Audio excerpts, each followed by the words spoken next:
A huge problem for the North American region in League of Legends is a lack of talent. We need more players here in NA that are capable of competing at a professional level. We are one of the weakest regions in all of League of Legends, and I think our lack of native talent is a big reason why we usually have so much trouble getting out of the group stage at Worlds. But 100 Thieves is trying to change that. They are trying to set us up with a nice, bright future filled with young talent and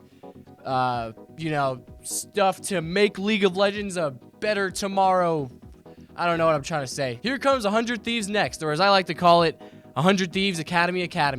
Because it's basically the same thing. That's pretty much what it is. They assembled a full team of challenger level players, 3 of them being 16 to 17 years old, still in high school, and the other 2 have a bit more experience. And then Papa Smithy says that 13 out of 15 of the entire 100 Thieves League roster, so those 3 different teams that they have now, the Academy team, and the regular team, 15 people, so 13 out of those 15 people are local American talent, and that's pretty much their goal, is to develop these young local, American talent when they're young and try to build them up so that way when it's the future, they are going to be pretty much the future of the LCS, and these are the people that we're going to be seeing years from now.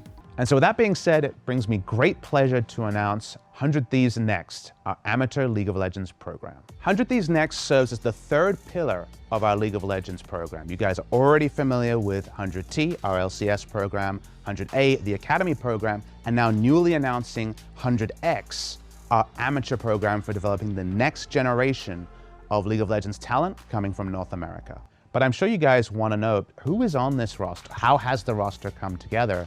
And so these are not going to be names in most cases that people at home will be familiar with. Our top laner is Tenacity, 16-year-old challenger player who's hit top 10 in the course of the last couple of months. Our jungler is Kenvi, another player who was right up there in the competition for the top 10 spots. Copy peaked at rank 2, and he will be our mid laner. And all 3 of these players are actually players who are in high school, who are untested when it comes to competitive teams. So it's super exciting to give them their debut here in the spotlight. So it's cool what 100 Thieves are doing here. They're trying to solve the issue of a lack of talent in America, and they're potentially setting these kids up for just an amazing future, League of Legends future. They're 16, 17 years old, still in high school, so it's like you get out of high school, boom, you're 18, I believe was when you can compete in the LCS. So if they do get to that point, I mean, hey, like they're just straight out the gate, just making heck of bank, bro. But their games do start on February 4th in the UPL. So if you want to check that out, you want to see how this pans out, go check it out. Go check on the 100 Thieves Academy games. And our second story today is about a new rule that Riot is making pro players follow, where Doublelift says that they killed his streaming career. Oh, that's what the Academy Rush is. I see.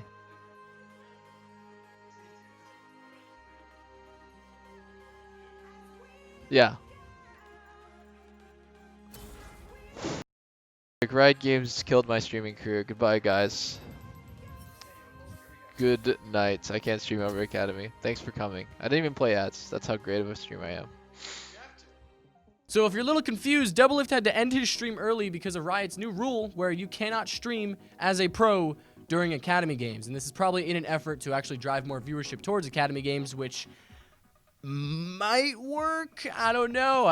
It depends on the person, I feel like, because I feel like a lot of people, if they are going to watch Academy games, probably going to be EU Academy games, because we're at the kind of like the lowest echelon of play over here in NA, and it's like already Academy games don't get much viewership in the first place, but we are also just not as good as other regions for the most part. So I guess it depends on the person. However, for me specifically, I feel like this would not make me drive towards watching Academy games. I'd just be like, oh man, my favorite streamer isn't streaming. That kind of sucks.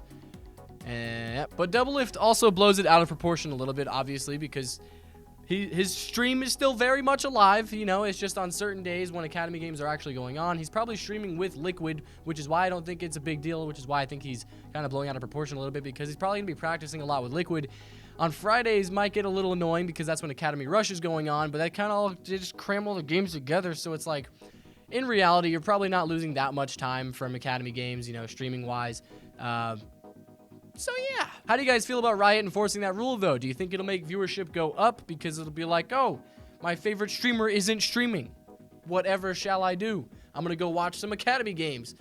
Or do you think it will do the opposite or just nothing at all in terms of gaining viewership, which is kind of my guess. I don't really imagine anyone to just be like, let me just go watch some Academy games. But anyway, let me know how you guys feel about it. Thank you all for watching. I appreciate you all. I'll see you guys next time. So take it easy. Today's Tuesday. Have a great Tuesday. Have a good Tuesday night, everyone. I'll see you guys next time. Bye-bye.